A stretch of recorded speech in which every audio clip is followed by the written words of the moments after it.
When my phone buzzed that night, I didn't think much of it. My girlfriend often texted me small updates or little notes before bed.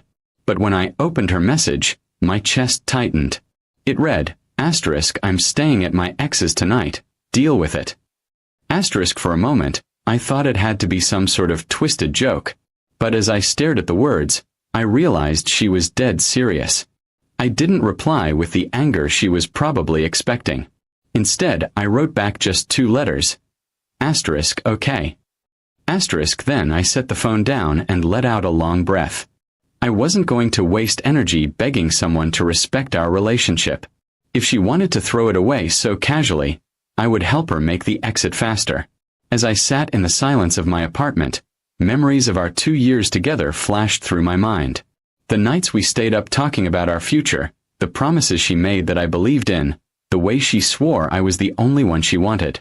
All of that crumbled the second she chose to sleep at her ex's house and tell me to simply deal with it. I walked to the closet where most of her clothes still hung.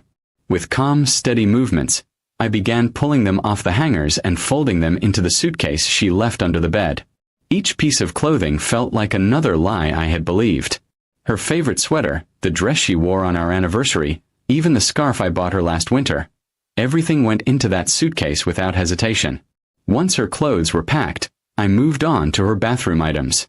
Makeup, perfume, hairbrush, all neatly placed into a box. I wasn't going to destroy her belongings or toss them in the street. I just wanted them out of my home, out of my space, out of my life. By the time I was finished, her presence in my apartment had been erased. The quiet felt different now. It wasn't lonely, it was freeing. For the first time in months, I could feel the weight lifting off my shoulders.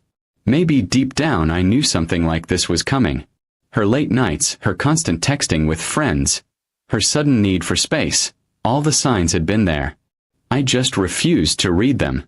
As I zipped up the suitcase, my phone buzzed again. Another text from her. Don't wait up. I'll be back tomorrow. I stared at the screen and almost laughed. She really thought she could stroll back here after spending the night with her ex and everything would be the same. That's when I decided her tomorrow in this apartment would never come. I placed her suitcase and the box of her things neatly by the door. Then I took her house key off the hook and slipped it into the suitcase pocket. I wasn't going to deal with late-night arguments or tears when she came back. I wanted her to walk in, see her things waiting, and realize her choices had consequences. Hours later, I finally went to bed. For once, I didn't toss and turn. I slept soundly, knowing I had taken back control of my life.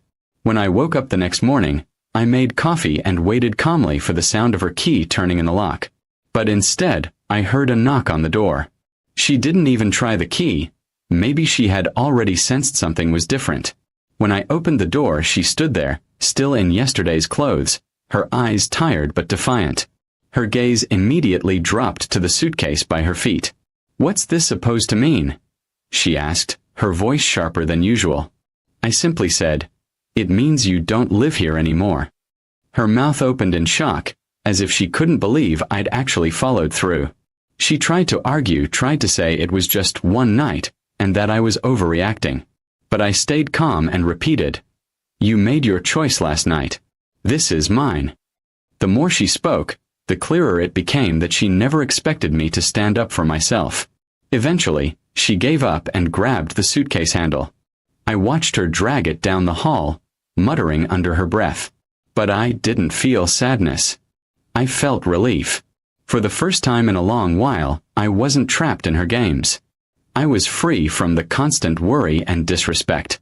As the door closed behind her, I sat back down with my coffee and let a small smile form.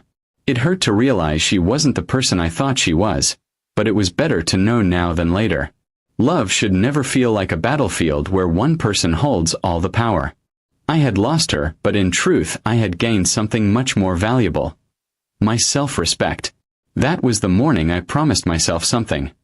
I would never again beg someone to stay. If they wanted to leave, I would let them. Because the right person wouldn't need convincing to choose me every single day.